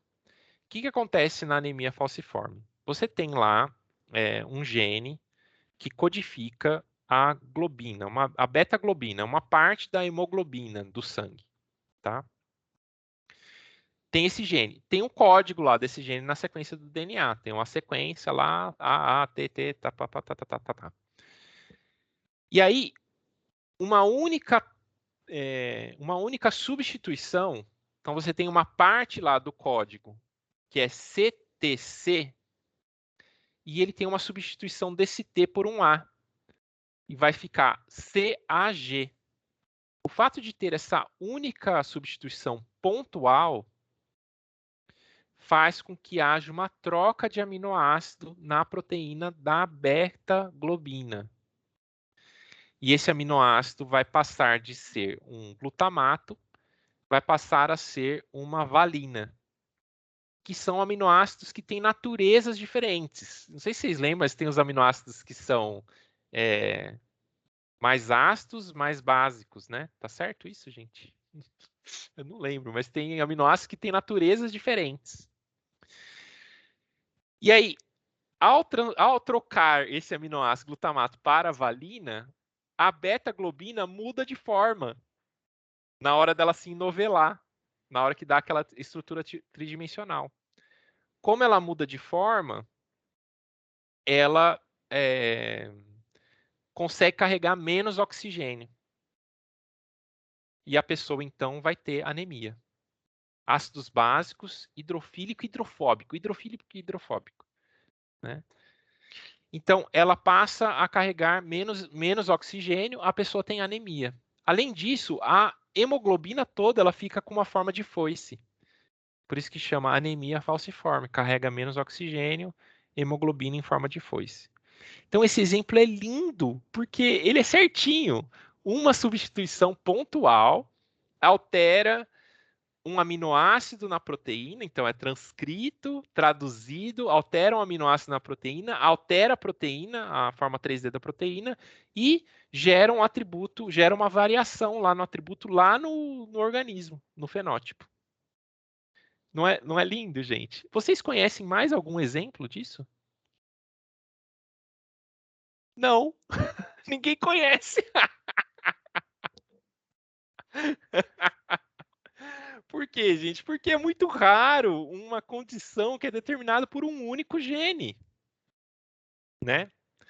Além disso, a maior parte das alterações que ocorrem, elas não têm efeito também na sequência da proteína. Vou explicar rapidamente para vocês, porque isso é muito legal. O que determina um aminoácido numa proteína é um códon, que é uma sequência de 3 letras, daí, das bases nitrogenadas, tá? Então, vocês podem pensar assim, olha, a gente tem 4 bases nitrogenadas. Agrupadas em 3, eu tenho 64 combinações possíveis. Isso é uma conta matemática, tá? Então, eu tenho 64 tipos de códons possíveis na sequência do DNA. Porém, nós temos apenas 22 aminoácidos. Tá? 22 ou 23, não sei. Vocês me corrijam aí. Né? Fora um códon que é o códon de stop. Então, isso significa que você tem mais códons, né, ou mais trincas, do que aminoácidos. Então, tem códons, são 20 20 aminoácidos, a Camila está falando. Então, você tem trincas diferentes que determinam o mesmo aminoácido na cadeia de proteína. Ou seja, pode ocorrer alteração no códon sem que haja alteração no aminoácido. Beleza? Pode ocorrer alteração no aminoácido, se ele for de mesma natureza, a proteína tende a ter a mesma forma, vai funcionar igual.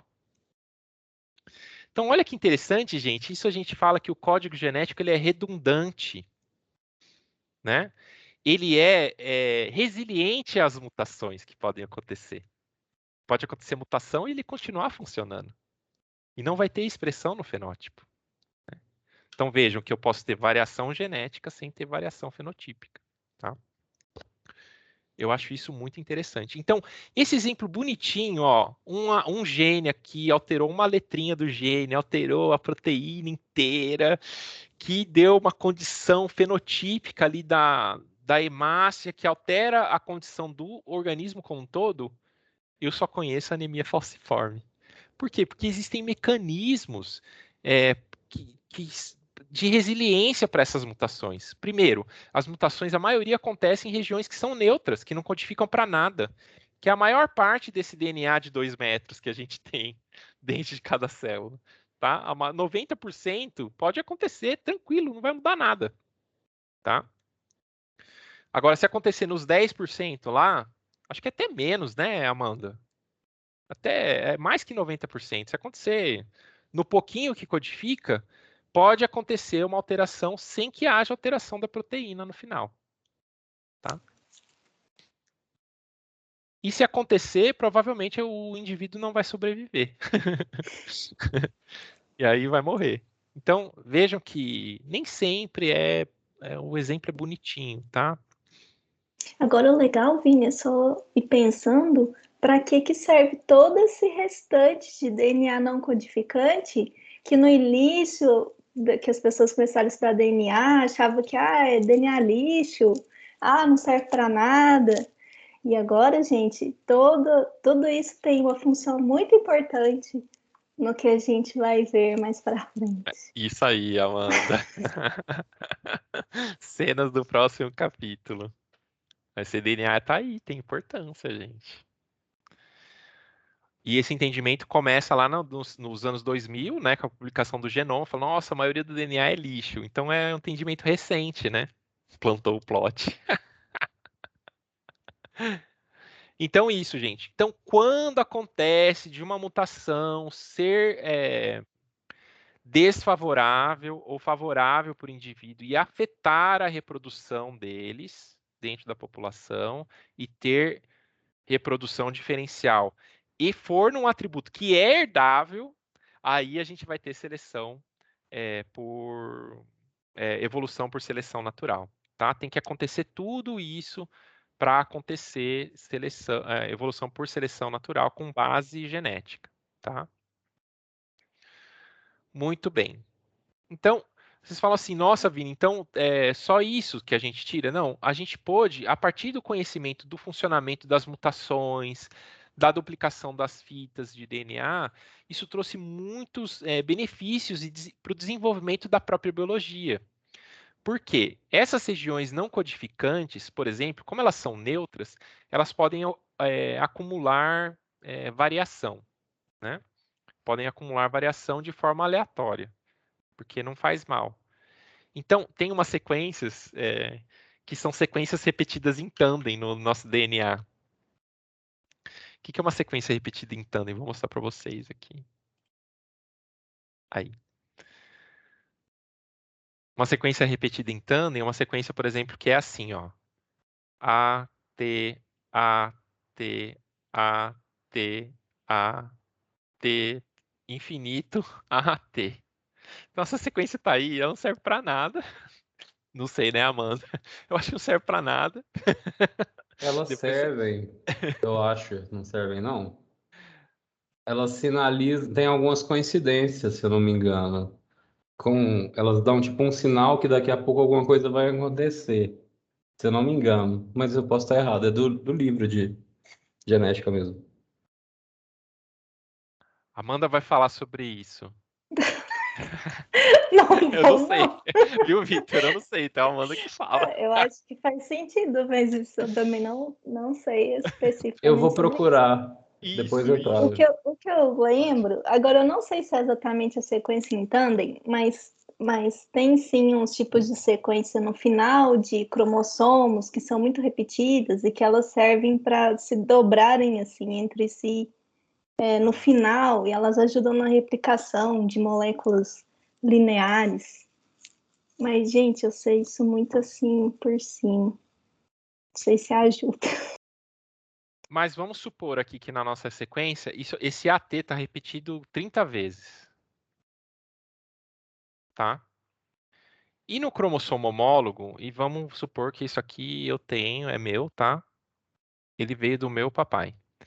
E o cromossomo homólogo, que veio da minha mãe, ele tem AT, AT, AT,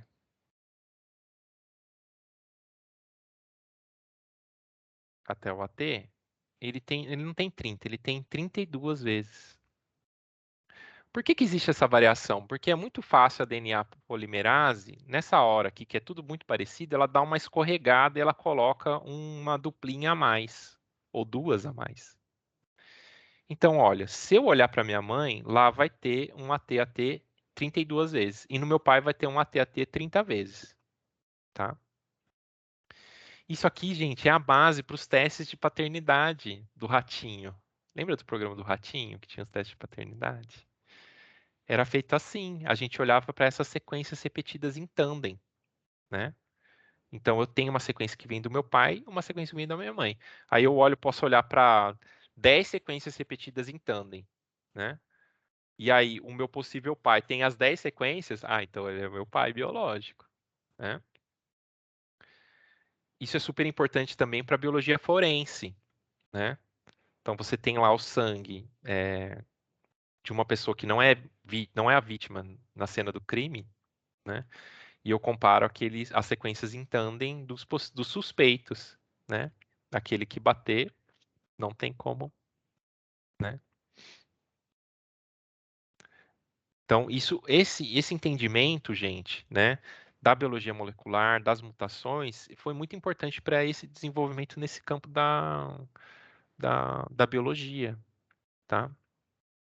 Agora, pensando em sequências não neutras, né, sequências codificantes, uma coisa muito importante que veio, né, do entendimento dessas sequências gênicas, como elas mudam ao longo do tempo, foi a reconstrução das filogenias, né? Por quê? Porque a gente começa a olhar e comparar genes. Vou pegar o gene da minha mão. Vamos supor que é um único gene que determina a minha mão, mas não é, tá, gente? Mas vamos olhar para esse gene. Não, vamos pensar certinho. Vamos pensar para o gene que determina a subunidade menor do ribossomo, que é o 16S. Então, eu estou olhando para esse gene que determina essa subunidade. Tá? Eu comparo essa sequência com a sequência de outros animais. Quanto mais parecido, maior a chance da gente ter compartilhado um ancestral comum, né? Então, o entendimento das mutações dentro das sequências gênicas ajudou a gente a reconstruir a história evolutiva das espécies, gente. Isso é tão legal, né? Isso é tão legal. Então, as construções da filogenia. E aí tem uma história que cada gene ele tende a acumular mutações de forma constante. Então, você tem um gene para subunidade do ribossomo, ele acumula mutação a cada 5 milhões, ele acumula uma substituição de tempo. Cada 5 milhões de anos, uma substituição diferente. Então, se eu olhar para esse gene, eu consigo dizer o tempo que ocorreu a separação das espécies. Tá? Isso a gente chama de relógio molecular. Então, esse entendimento, gente, das mutações gênicas, que é a coisa mais estudada assim, na teoria evolutiva mesmo, até hoje, as variações que são as variações genéticas, são as variações mais estudadas na teoria evolutiva, ela não só ajudou a gente a entender como os organismos, né, como as espécies se originam, como os organismos evoluem, né, como as populações evoluem, mas ela ajudou também a gente a fazer teste de DNA, a resolver crimes, a criar filogenias, né, a datar filogenias. Então, ela ajudou também em vários campos de pesquisa, tá? Maravilha, gente. Estamos aqui, todos aqui. Aí que tá. Aí vocês podem falar assim, mas Vini, só as mutações podem gerar variação genética, tá? Aí eu vou dizer assim, olha, em última instância, sempre são as mutações que geram variação genética. Mas essa variação a gente embaralha elas no processo reprodutivo.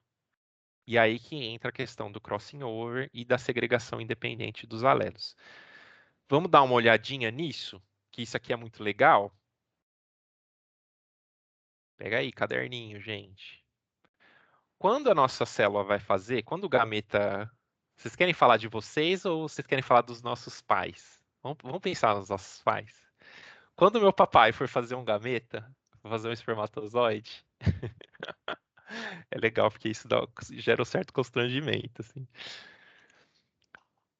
Os cromossomos que vieram da minha avó, eles estão laranjinhas, tá, gente? Eles parearam com os cromossomos que vieram do meu avô, lá na formação do gameta. Então, vou colocar aqui, do vô paterno roxo, do avó materna laranja.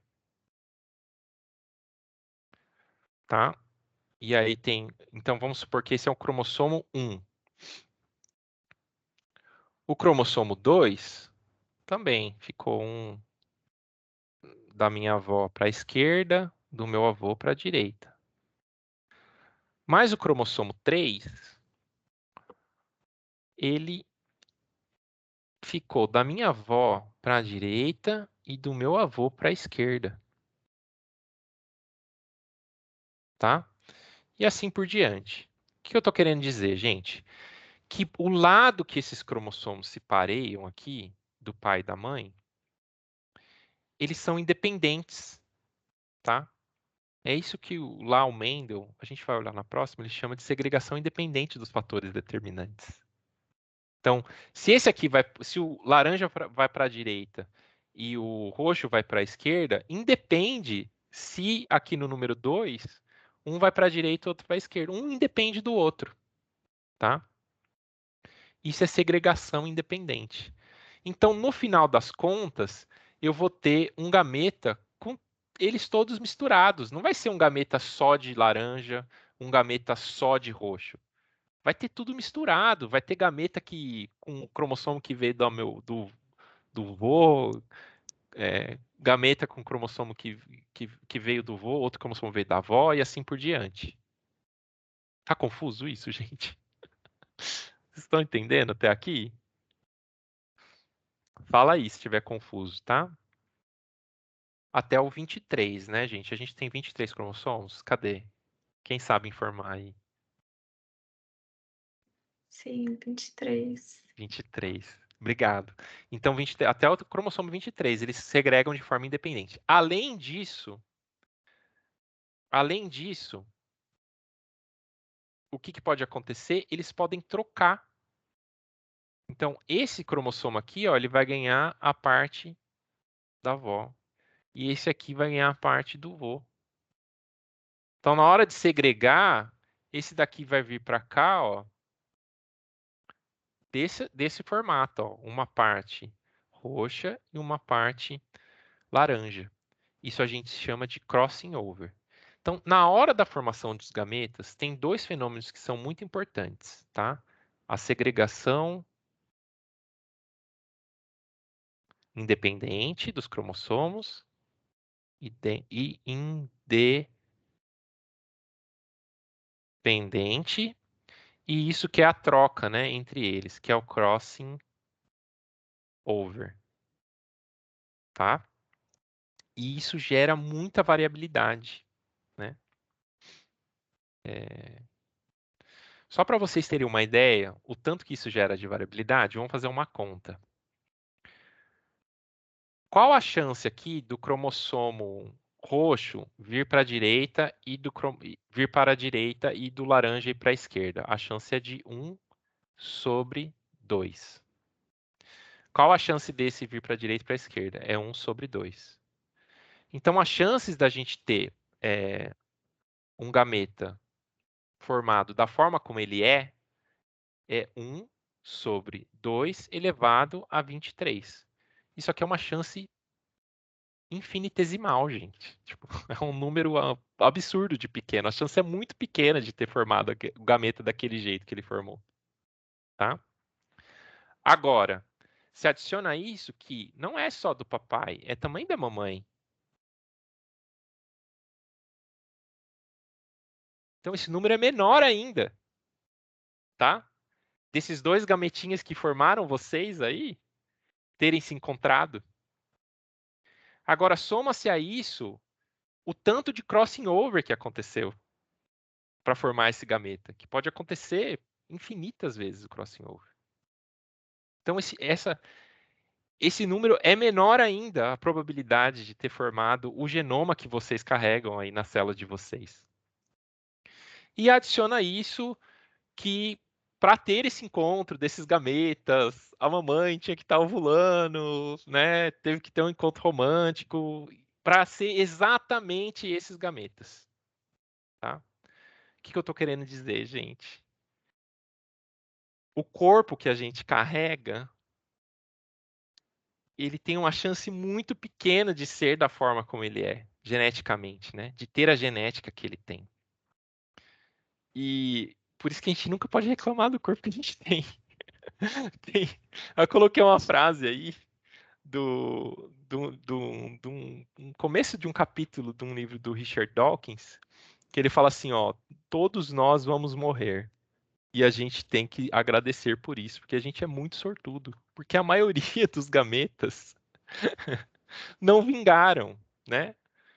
Então eu falo assim, ó, todos nós vamos morrer. E isso faz da gente muito sortudo.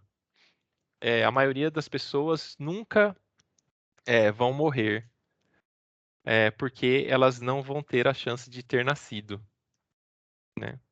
O potencial as pessoas potenciais que podem estar aqui no meu lugar, mas de fato não vão ver a luz do dia, é muito maior do que os grãos de areia na Arábia. Então, o potencial de pessoas que poderiam estar no nosso lugar, mas que nunca vão ver a luz do dia, é muito maior do que o número de grãos de areia no deserto, na Arábia. E é verdade. E é verdade. E isso é muito doido. Isso dá uma ideia para a gente do potencial de variação genética, né? O quanto que pode ter de variação genética.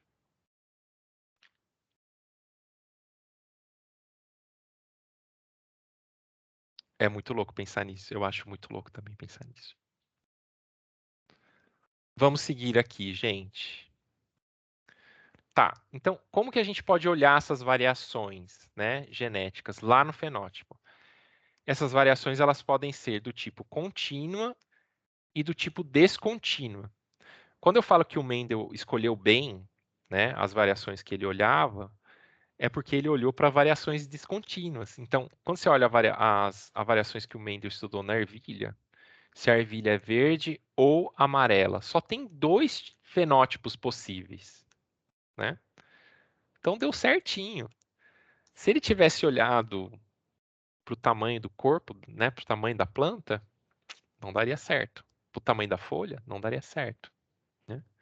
Então, coloquei uma lista aí de atributos observáveis nos organismos e vocês escrevam aí no chat se é contínuo ou descontínuo, tá? Só para ver se a gente está bem assim com esses conceitos. As ervilhas do Mendel.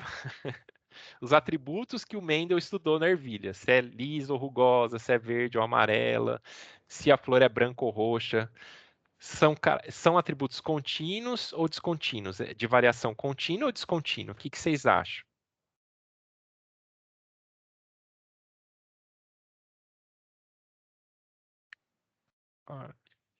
Descontínuo. Ótimo. Ótimo. Muito bem. Agora, se a gente olha o formato do olho, se o olho é mais redondo, se ele é mais amendoado, se ele é mais puxado, é uma variação contínua ou descontínua?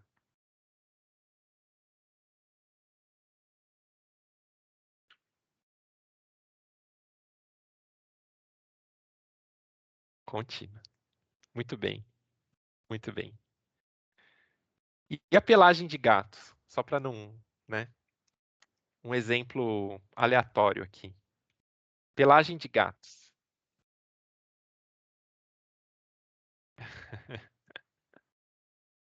Aí é complexo, né, Victor? Com- Por quê?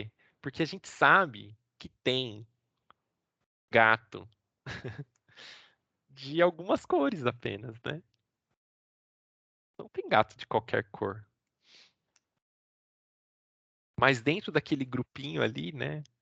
Às vezes tem variação. Então você tem o frajolinha, que é preto com Mas branco, tem o mas você gato pode ter o sem pelo. cinza. Tem aquele gato sem pelo, que parece um demônio.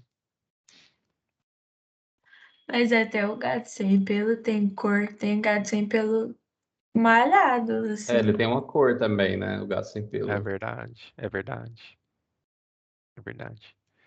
Então tem variações que são difíceis também de classificar como contínua ou descontínua, tá? Né? Mas eu acho que tem combinações. Minha companheira é especialista em pelagem de gato, ela sabe sempre os genes que determinam. Tá.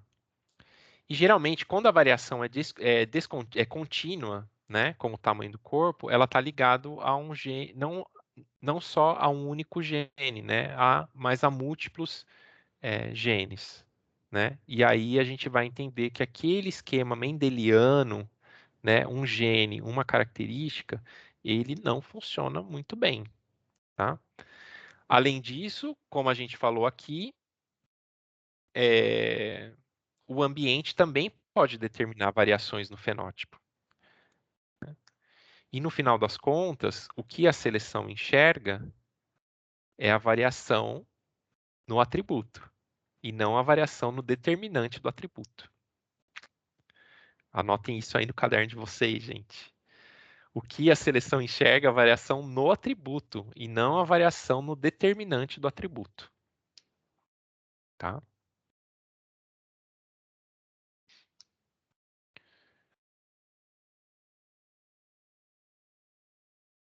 Além disso, as mutações elas podem ter efeitos diferentes entre elas. Então, você pode ter mutações que permite que o indivíduo seja mais resiliente a mutações. Olha que doideira, né? Então, esses organismos, a gente pode dizer que esses organismos eles têm maior potencial de evolução, né? Se eles carreguem essas mutações, enfim. E aí a gente vai entrar num tema que é chamado de evolucionabilidade, né? Ou evolvabilidade. Tem gente que chama evolvabilidade, né, Amanda? A Amanda chama de evolvabilidade, eu chamo de evolucionabilidade. Mas tanto faz, tá, gente? Vocês podem chamar do que for, desde que saibam o que isso significa. Então, tem atributos que podem evoluir mais que outros, né? Que estão mais propensos à evolução do que outros. E a gente agora vai entrar no tema que a gente queria entrar aqui, que o Vitor falou, que é a questão da epigenética. Então, a gente está olhando genes, né? Sequências genéticas. Mas, como eu falei, esse DNA ele está sempre enovelado, né? Numa histona. E se ele está mais ou menos enrolado nessas proteínas, isso determina se ele vai ser lido ou não. Então, se você tem uma sequência aqui do DNA e você tem aqui um gene, vou colocar aqui um gene, ó, é esse bloquinho aqui dessa sequência, verde. Tá? E aqui eu tenho um gene 2. que é esse bloquinho, essa parte da sequência laranja, e o gene 3, que é parte. O fato desses 3 genes estarem aqui não significa que eles vão ser expressos em proteínas, tá? Ou seja, esses genes eles podem estar ligados ou desligados. Então vamos supor, aqui, ó, nesse organismo, o gene verde ele está on. O laranja ele está off. E o roxo está off, está desligado. Isso no indivíduo 1. No indivíduo 2, vamos supor que esse está on, esse está on também e esse está off. Opa, então peraí, eu tenho a mesmíssima sequência, mas o gene pode estar ligado ou desligado, né? Quem determina se um gene vai estar ligado ou desligado? Vários fatores. Então a gente está falando aqui de determinantes não genéticos da variação. Porque se o gene vai estar ligado ou desligado, vai interferir no fenótipo do organismo, né? E isso a gente chama de epigenético, tá? Podem ser vários mecanismos. Vou falar um mecanismo para vocês, tá, gente? Então, como eu tinha falado, o DNA ele fica enrolado nas proteínas histonas. Vou fazer de uma forma bem zoada aqui. Imagina que essa aqui é uma proteína histona. E aqui é o que vai acontecer depois. Professor, desculpa interromper enquanto você desenha, mas Por por quê? favor, por favor. Por que não genético, epigenético? É genético também. Não, porque a sequência não mudou.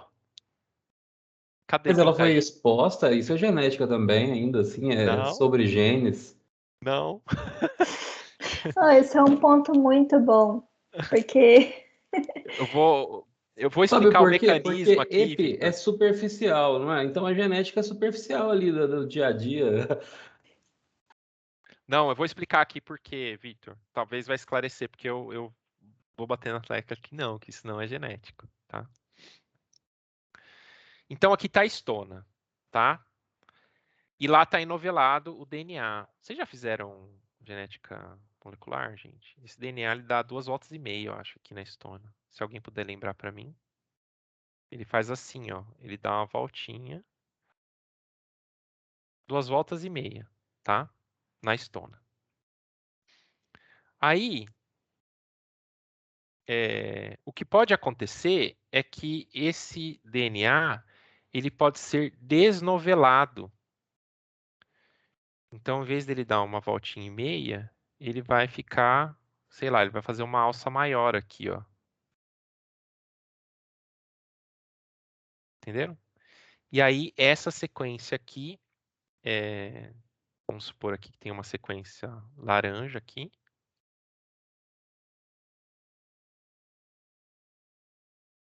Ela fica on. E aqui, como ela está enovelada, né? Ela estaria aqui assim. Ela estaria off. O que que faz essa sequência ficar mais ou menos enovelada? É um grupo, é uma acetilação. Isso é uma possibilidade, tá, gente? Pode ser outras coisas. Pode ser uma metilação, pode ser outras alterações. Mas é uma acetilação. Ai, gente, desculpa. A acetilação está aqui, ó.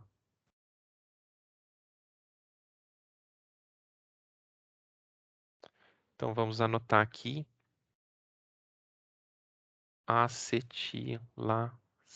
A inclusão de um grupo acetil na histona. E o contrário, então, é uma desacetilação.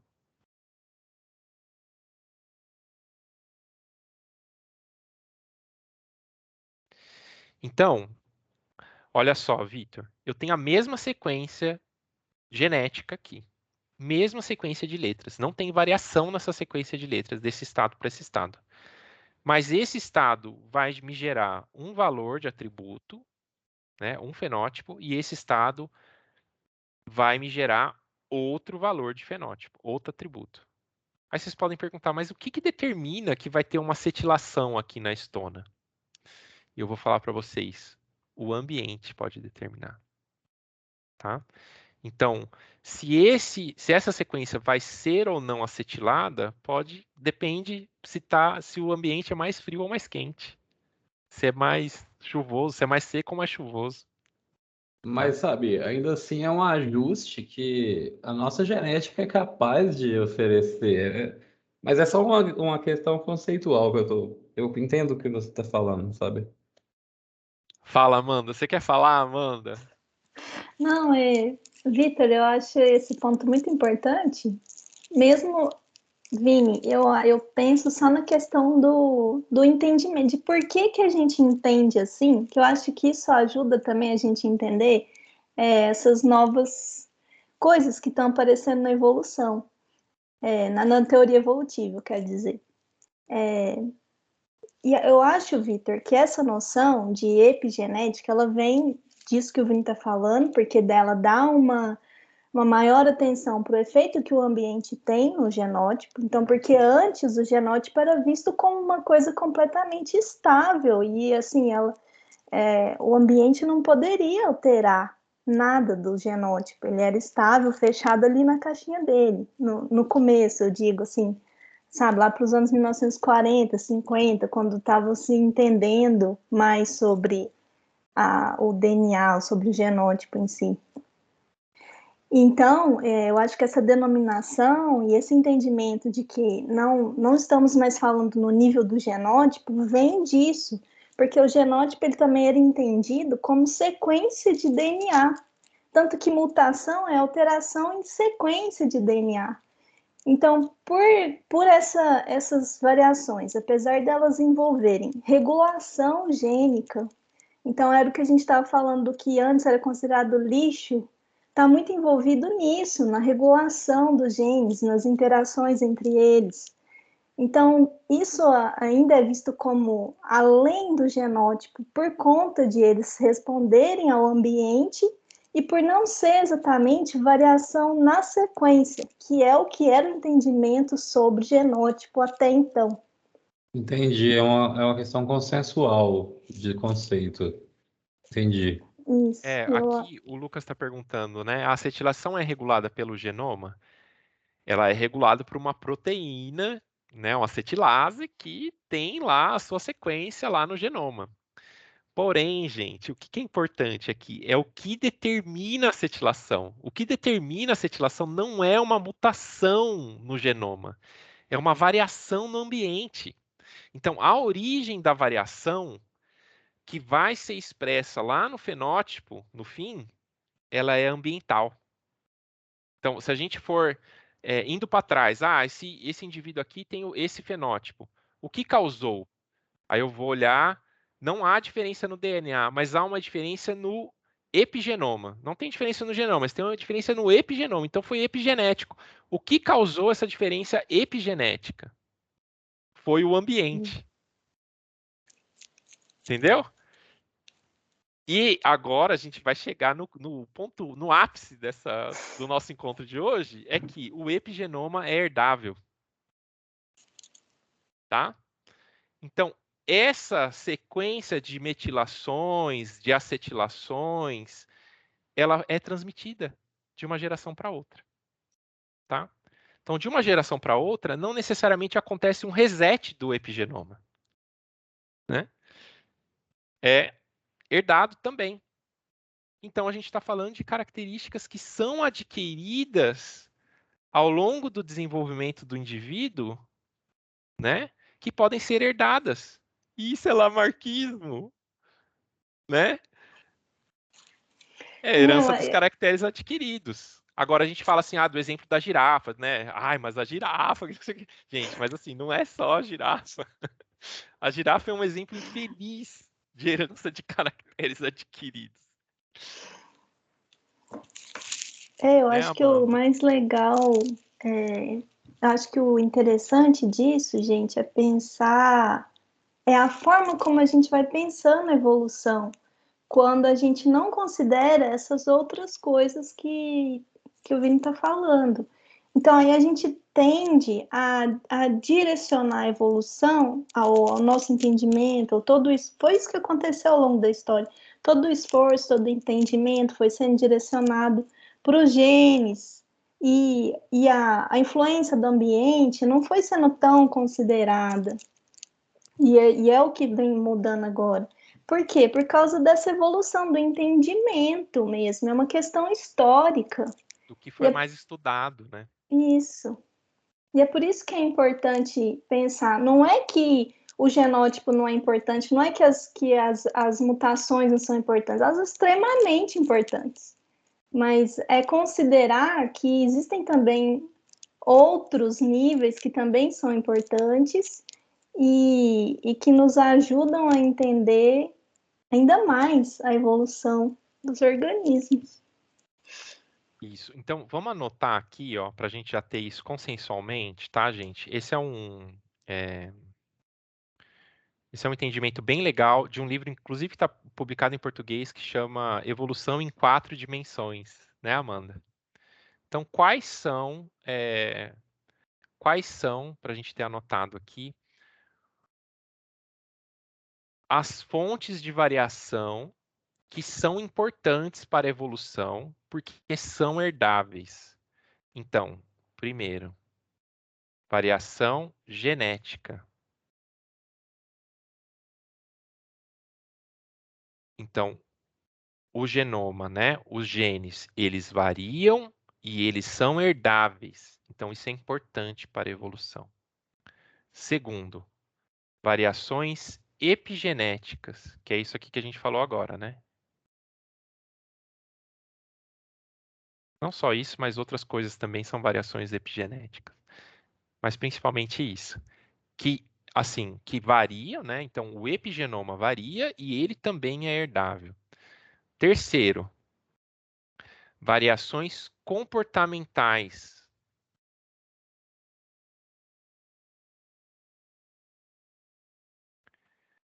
Então, os indivíduos variam no seu comportamento e o comportamento é herdável.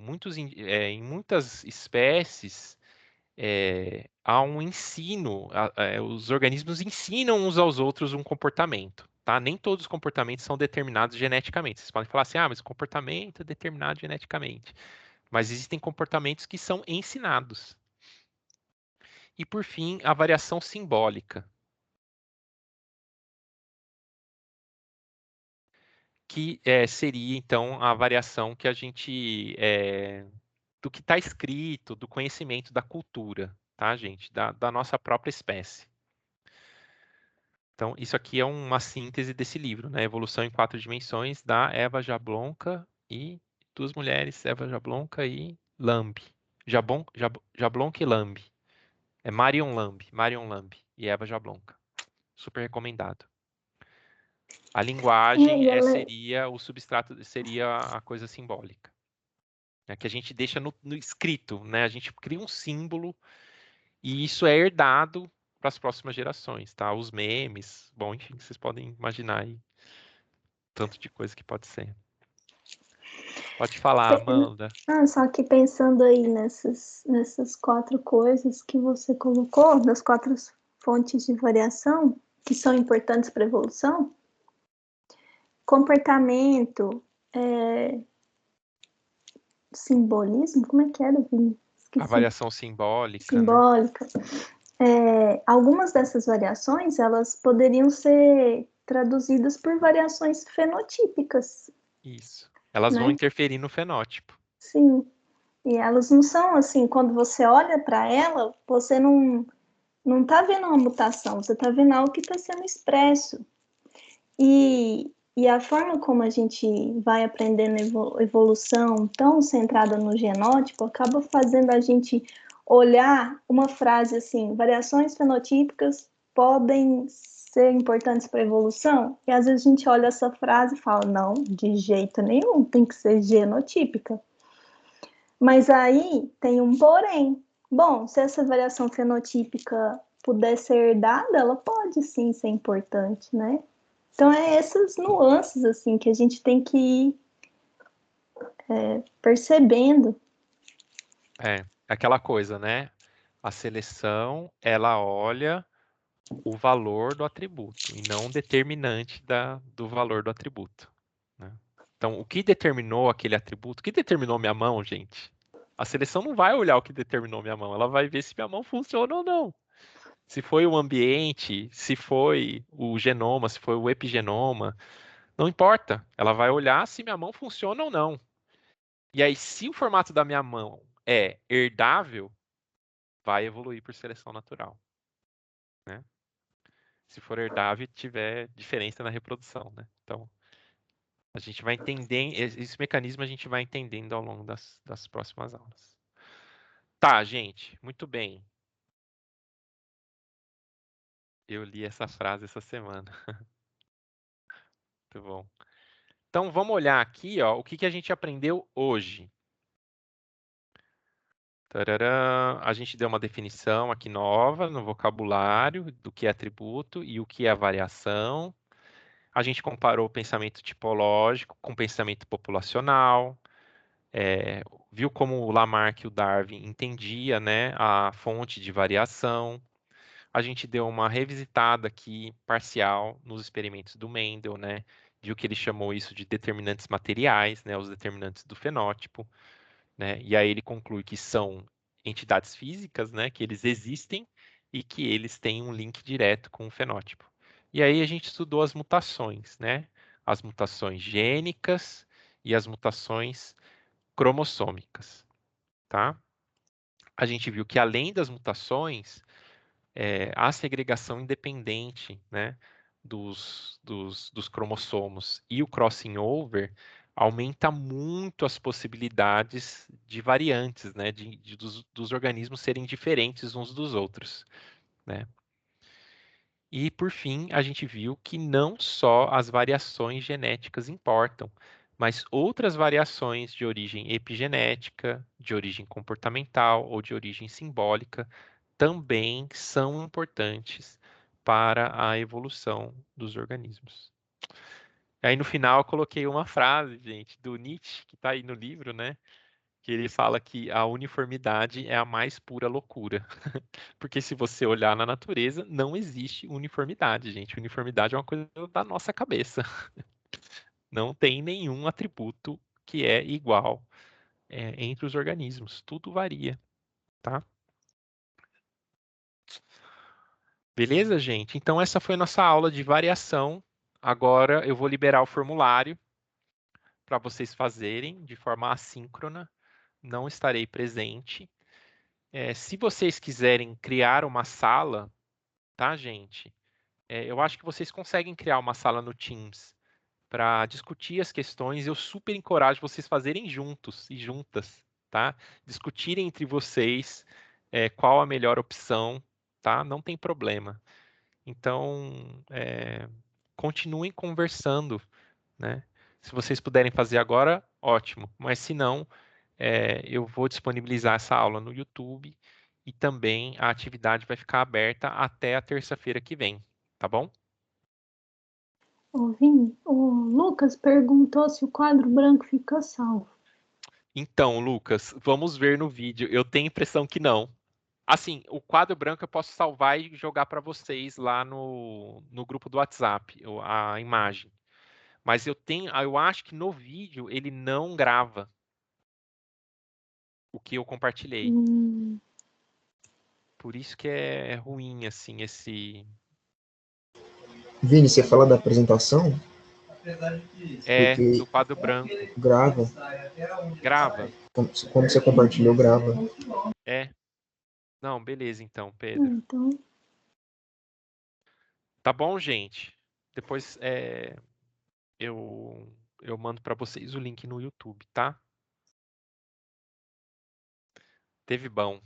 Beleza? Então é isso, gente. Boa semana, bom trabalho para vocês. Vocês querem abrir? Abram uma sala aqui no Teams, quem for ficar aí, continuar trabalhando essa noite. Abre uma sala e troca ideia para responder esse formulário, tá? Amanda, quer falar mais alguma coisa? Não, eu acho que era isso. Valeu, então. Semana que vem a gente vem com herdabilidade. Outro conceito super importante aí, tá? Tchau, gente. Abração. Tchau. Boa noite, obrigado. Tchau, tchau. Até semana que vem. Obrigada. Boa noite. Boa noite. Obrigada. Tchau. Boa noite, Obrigada, Vini. Amanda. Tchau. Obrigada, Vini. Tchau. Tchau, gente. Obrigada a vocês. Tchau, tchau.